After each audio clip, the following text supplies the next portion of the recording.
Hello and welcome back to Women of Nottingham, the Majatu podcast. This week I'm joined by Jaya Gordon-Moore, who is a hip hop artist here in Nottingham, a newly graduated student, and she talks a little bit about her upbringing, how that shaped her, and being a woman in the hip hop industry. Hi, I'm Jaya, also known as Jayahadadream. I rap, sing, and produce. I also just finished my degree at University of Nottingham studying sociology. I'm also training to be a counsellor in Nottingham, and I work for Fearless Youth Association, doing social media, radio broadcasting, and other funding and youth engagement projects. Sounds like you've got a lot on your plate. Yeah. All right, so your connection to Nottingham is obviously you went to university here. What do you think of the city and what made you stay? To be honest, I think this city's really good because even though I grew up in Cambridge and like it is multicultural, but it's not as multicultural as Nottingham, and there's not as much opportunities for people to get involved in. I definitely feel the difference. Like when I started music just before I came to uni, and like it was really hard for me to progress with it because there wasn't many opportunities, and the ones that they were very like clicky, and people is like whoever you know. And I didn't really like that about my hometown. It's very much like that. Whereas when I came to Nottingham, I had so much love for my music and passion, and everyone was wanting to get involved. I got so many shows, and like it really boosted my music career. And yeah, even like little things like when I submitted music to BBC Nottingham, I most of the time I get it played. Whereas when I did it in Cambridge, I wasn't getting played. There's just a lot of people doing a lot of things here. So your career's taking off in Nottingham, but why hip hop? Where did that start? And what's that like being a woman in the music industry, both in the city and sort of more broadly? I've always been into music. I've always done little music things. Like in retrospect, thinking about my childhood and stuff, I'm thinking I used to play drums a bit, and I always used to sing. I sang at school a few times with my friend, and then also on my own when I was in secondary school. And like I also tried to make like a girl band when I was in primary school, and like I have all the lyric books somewhere at home. Like so, I was always doing stuff like that. But then I didn't really know I wanted to be a rapper, but I always had the hip hop influence as well because my mum always listened to rap, and she gave me like so many different albums of like classic hip hop artists from like the 80s and 90s onwards.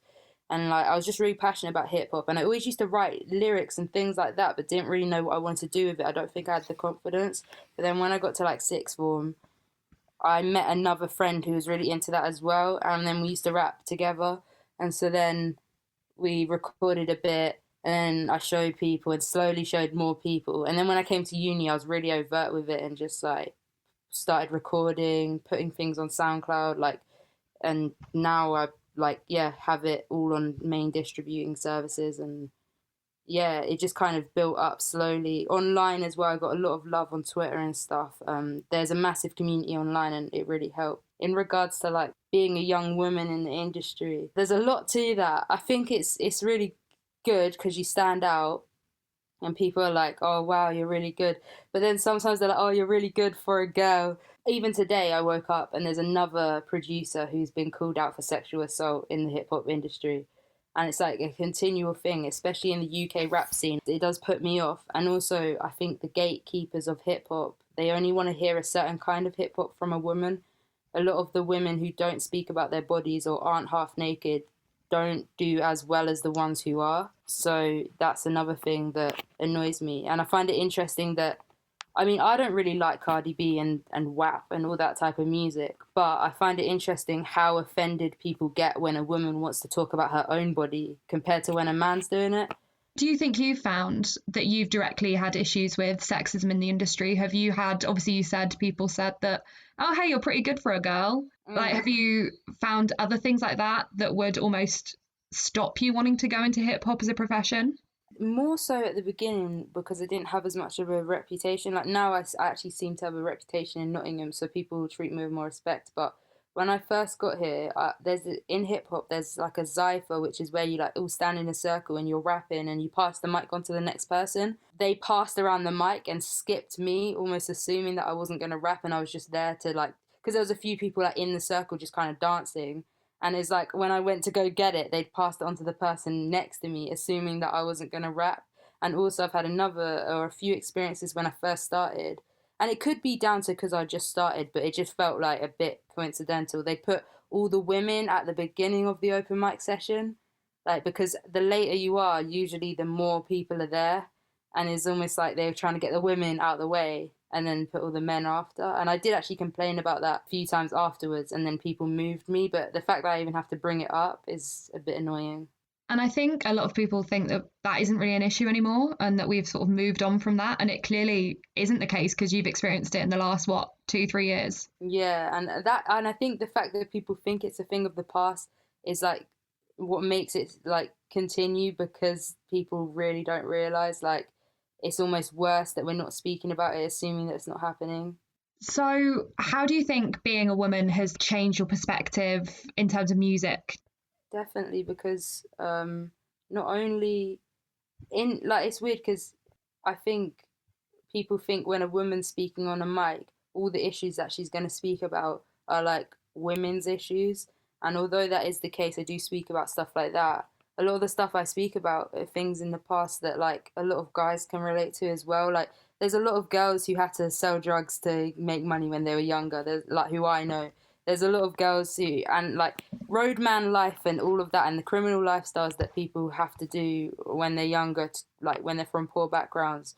I know like loads of girls who had to go through that. I know loads of girls who've got knives pulled out on them, and loads of girls who like were in beef with people and owed drug dealers money or things like that. And I think it's good to break the norm. Obviously, it's not a great thing that's happened, but people assume that this stuff only happens to men. And also, growing up in like an all-female household, I find it interesting. I go to other people's houses, and when a light bulb needs to be changed, they wait for their dad to do it and things like that. And I know that's probably not in every household, but we always do things ourselves. I fix my bikes myself.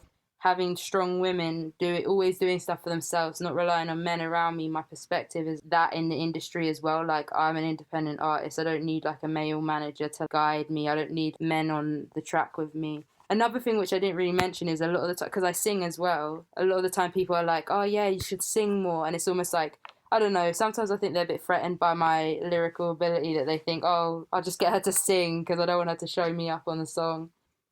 Do you think people do feel threatened when women are perhaps better than them or other male artists? Yeah, sometimes. I definitely think so. I know I'm not the best rapper, but I know I'm pretty good. And like, I've had people try and downplay that to me. Like, even the other day, someone wanted to 50-50 split the royalties of a song that we were going to do, but I'd wrote like 75% of the song and just things like that. Like, obviously, I stood up for myself, but it's almost like they thought I would just take that. And you said you grew up in an all-female household with your mum and your grandma. And would you elaborate a bit more on that and about how you think that shaped you? Yeah, I grew up in Cambridge, and although Cambridge is like known as like like an academic city, which is sounds probably quite like middle class and stuff, there's like every city has like a ghetto kind of place, and like I grew up in like definitely like one of the rougher areas in Cambridge, like on the edge, and yeah, I grew up in a house with just my mum, but we I did have sort of a father figure in my house till I was like on and off till I was like 9 or something. But he ended up being like a criminal, and he went to jail and stuff. And my mum had to get like a restraining order because he was like psychologically like abusive and stuff. My nan lived 5 minutes around the corner, and if it wasn't for my nan, most people have told me, like mentors at school, I would be in care. Like she used to like pay for like my football lessons, and like always pay for when I used to ride BMX. She used to like help fund that. From year 7 onwards, I started to realize more things and started to like realize, oh, we don't really have like food and money, and like it was all right overall because my nan was there, but I think my mum didn't want to rely on my nan all the time. So like like we wouldn't really always tell my nan. So like there was a lot of times where things weren't that great. My mum was like really not in a good place. I think she's only really been in a great place for the last like 3 years. Growing up with parents who like didn't maybe focus on us as much as they should have and weren't prepared for us as much as they should have been, like definitely shaped me to be really motivated and ambitious. And like I've always been like, oh, I need to, like I went to uni, I had to go and finish uni, I had to go and get this job because I don't want to end up in a situation where I don't have enough money for my kids. And not just that, like I want to, yeah, I just want to be comfortable. I think growing up in quite an uncomfortable situation makes you really, really like, either you end up like the same or you end up like the complete opposite, really trying to push.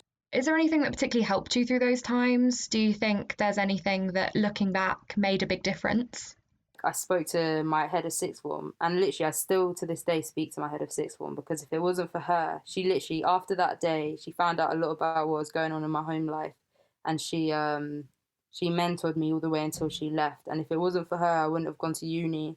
And then I had another mentor who also worked in my school, who I still speak to as well, and they both, and then my sociology teacher, all three of them, all female as well, all really like helped me. We always spoke about things, and ever since then, like it was me opening up my mental health. So I felt like depressed, but at the same time, like I started like it was almost like therapy, and I started to like really deep things and get over things. And yeah, it got me to uni, helping me with the student gov website or whatever, trying to get my loan and things like that. They really helped me, and like even in first year, Miss Davies used to call me a lot, and we used to like talk, because I was like struggling in first year to like integrate. So like yeah, those female role models definitely helped. And you mentioned about football and BMX, and obviously you are currently in the hip hop industry wanting to progress with that. All three of those tend to be quite male spaces, right? So, how have you found that? Have you always drifted towards those kinds of areas? Definitely, like honestly, I think the amount of times, especially when I was in primary school, people used to be like, are you a girl?" Like kids, because they don't understand like, oh, if you're not into girly things, you must be a guy. And like yeah, so I started with football, and like I actually quit football due to like kind of sexism, because basically I was all right, I was pretty good, and then I played for a girls team, but the girls team was like, I think the age group was like different to me, so they put me on like a guys team, and one of my friends was on it, and I did find it good, but I was the only girl, and like they would never pass to me. I wasn't really friends with anyone when I was there. It was like so like they I was like a ghost. Like they just didn't pass to me. They kind of looked at me weird. And same when I BMX, like when I BMXed, people used to say the same thing, "Are you a girl? Are you a boy?" Oh, like they'd always just kind of look at me. Yeah, and there's not actually many non-white people doing BMX either. It's quite white dominated. I was breaking the norm completely. Yeah, people were sexist and stuff, and it definitely put me off doing both of them. And you obviously said there about how there were quite a few white spaces, and how Cambridge, you said, obviously has this reputation of being quite middle class, quite white. Can you go into that a bit? Because obviously you are a mixed race female. So, how do you think that's changed your perspective on things?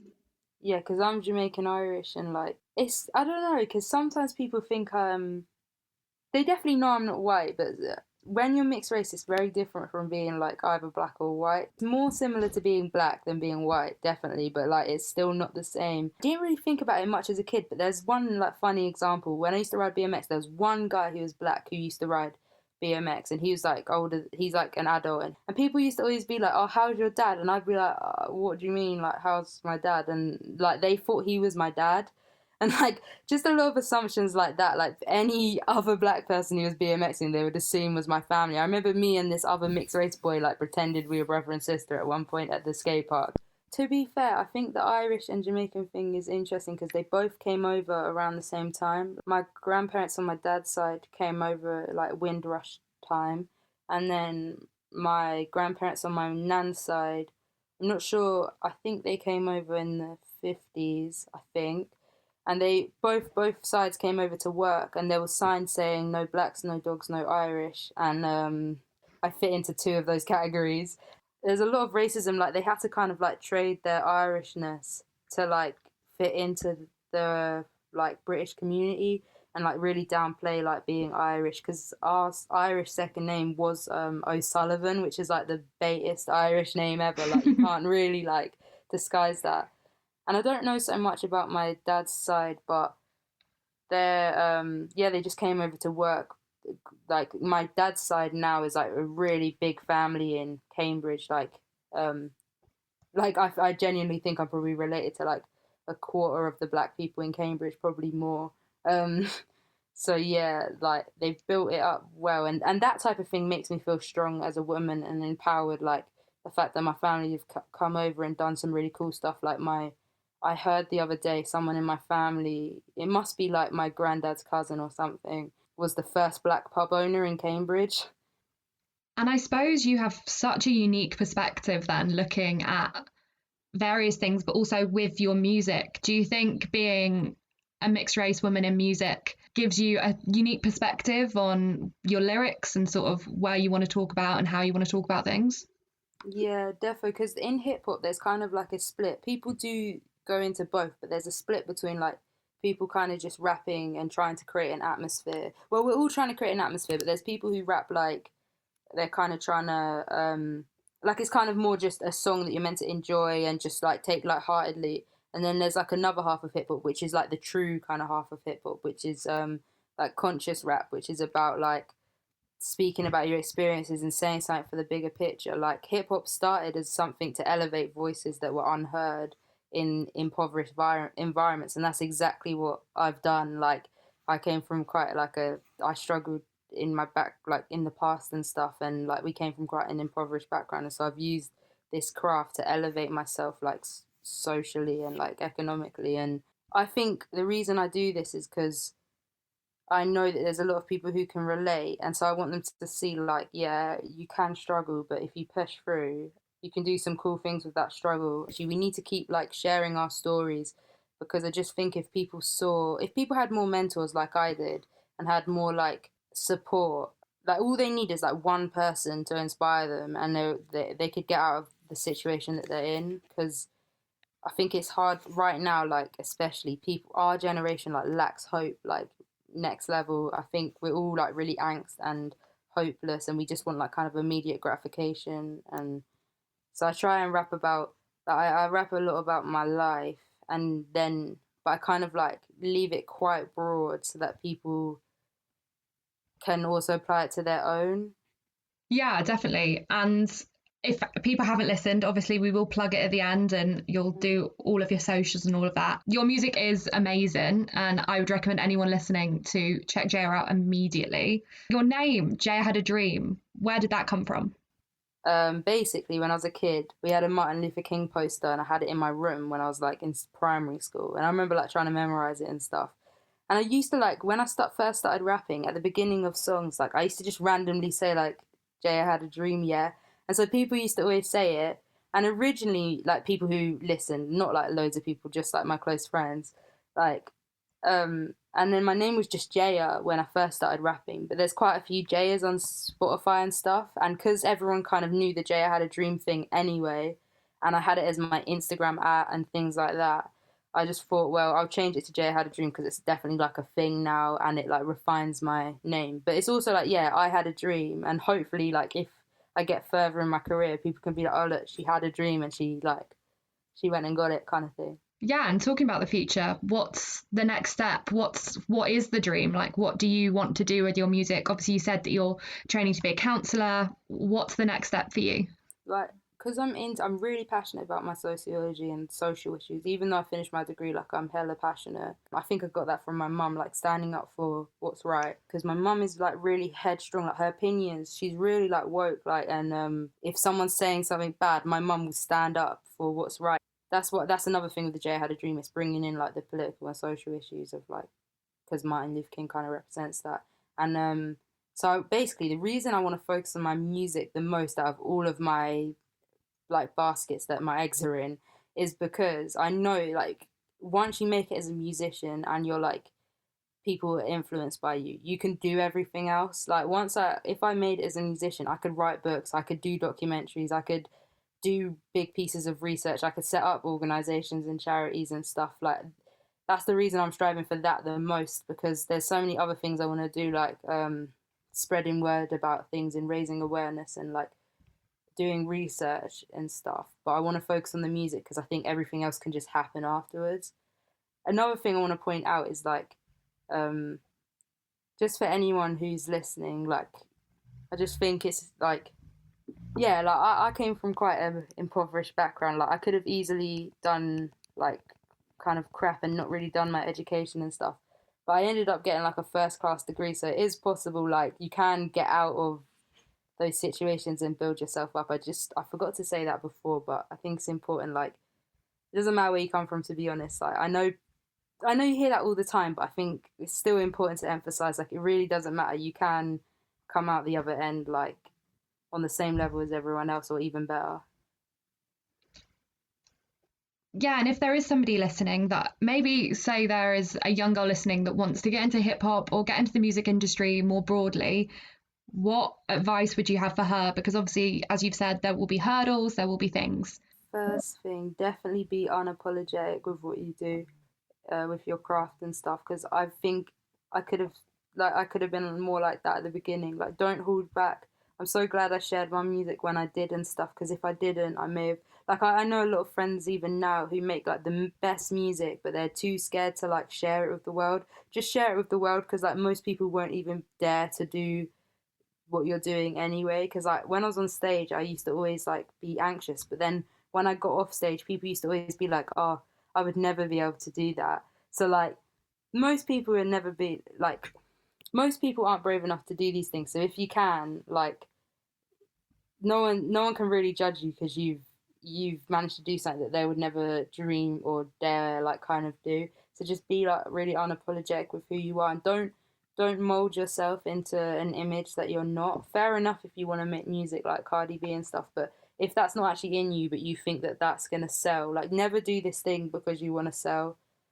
Always do it because you actually enjoy the craft. And also another piece of advice I'd say is save up for equipment, because recording at home, like, you can really develop your craft, and you can practice in your own time. You don't have to rely on anyone, and you'll learn more than like the average person. I think too many females rely on like going to studio and a man doing everything, and it'd be cool if people could like, more women could have like home setups and know how to do things themselves.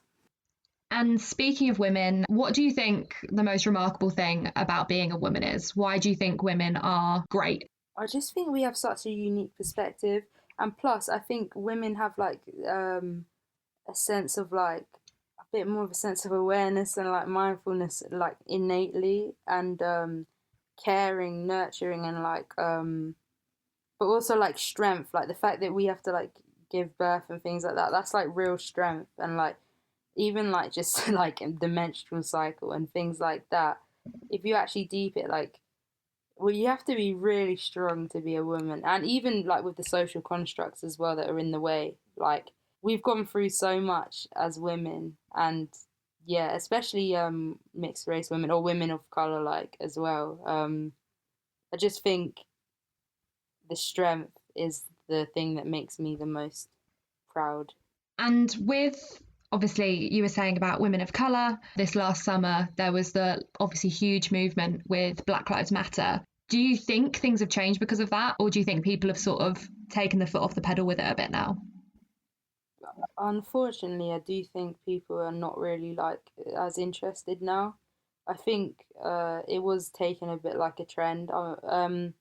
I do think some people, and I do think there's a lot of cool, like, really good, productive things going on. Like, next gen movement in Nottingham are doing a lot. There's the black curriculum. I feel like that's the key. Changing the curriculum is the most important thing I think that we can do in like in the short run, kind of thing. And I think that's really good. But definitely a lot of white counterparts, I think they could be doing more. Like, people need to confront their racist family and stuff a lot more. Like, you have to be actively anti-racist in like everything you do. And before we finish up, is there anything about being a woman, about being an artist that you haven't said that you would like to share? One thing I would say is I think there needs to be more conversations in male environments and in male groups about this problem of like, women are still, like, I feel like women are still seen as objects before anything else. Especially, you see it a lot on the internet, but like, I think until that is changed and really like broken, because I think people don't realize how true it is. Because the amount of like, I know pretty much all the women I know have experienced some kind of sexual assault or rape, or like pretty much all of them, and that is not like right. That's really messed up. Like, And I think men really need to break this like toxic masculinity, hyper masculinity that, and they need to call out their friends and stuff more. Like, it's not even little things like touching a girl's bum in the club. The amount of times that has happened to me, even when I've been with my boyfriend in a club, like things like that. People really need to. A lot of the issues that women face are like men's responsibility to fix, and until they have these uncomfortable conversations with each other and really like break the norms that they're learning and unlearning like things, I am a bit worried about these issues of like how sexualized women are and how like they are kind of still seen as objects. Actually, on that, have you ever found that you've been encouraged to sexualize yourself to sell your music? Have you ever found that somebody has encouraged you to do that? Not really, to be fair. More the opposite. I get a lot of messages like, oh, like finally a woman who doesn't just like speak about this and that. Or like, I'm so glad that you speak about like other things and things like that. Then it sometimes makes me worry because what if one time I want to wear this or that in a video or speak about this or that? I think 100% because those messages are great, but they are inherently sexist, those messages, right? Yeah, Because if you wanted to wear whatever you wanted or sexualize yourself, it's your body. You can 100% do that. yeah, exactly. That's how I feel as well. It's like thanks, but like that's what I was saying earlier about how the song WAP, like I don't like it. I do think it's trash. I do think it's quite harmful for women and stuff, but it was their choice ultimately. And like it's funny how men can literally say the most grimmest stuff about women and have backup dancers half naked and stuff. But like people kind of don't even bat an eyelid. Then when it's a woman, it's like, ah, you're doing this like. Where can we find you? Because you're obviously involved in lots of things. You have your own podcast yourself. Plug everything that you're involved in, your music and everything. Okay, so basically, you can literally just Google me, Jaya Had a Dream, and it comes up with like everything. My Instagram, I think, comes up first. But yeah, my name on everything is Jaya Had a Dream. And through that, you can, in my description, there's the podcast link. There's a link to Fearless Youth Association, which is who I work for. And there's also a link to my radio, Be Your Own Peng. So like Be Your Own Peng Radio, it's actually kind of, it fits in well because the whole reason I named it that was because I was kind of sick of seeing like the same imagery on Instagram, like of women and people in general, like the expectations, the unrealistic body types that are like all plastic and stuff. And I don't mind if people do that, but I just think it is really harmful when there's not a balance. Kind of created this whole ethos of like be your own peng. Being yourself is like the pengest you can actually be. My latest song is Rubber Bands with the producer Carnes Hill, who's actually like a pretty big producer in the UK. So I was really gassed to work with him. But I've also got a lot more music coming with a range of people. So make sure you check that out on Spotify and all platforms. If you just search Jaya Had a Dream in Google, like literally everything's there. Well, thank you so much for joining me. And I think your story is such an inspiration to either people who feel like they can't get anywhere because they haven't really had the opportunity or feel like they're a bit stuck. I think what you've basically said is there's always a way to do what you want if you sort of have the passion and have the hope. Yeah, definitely. No, thanks for having me. This platform is like really important, so I feel blessed to be on it. And everybody keep listening. Make sure you're following Majatu, FYA, and everything because there's great things going on in Nottingham, and the women I've met here are just crazy talented and amazing. And I can't wait to hear the rest of the podcast.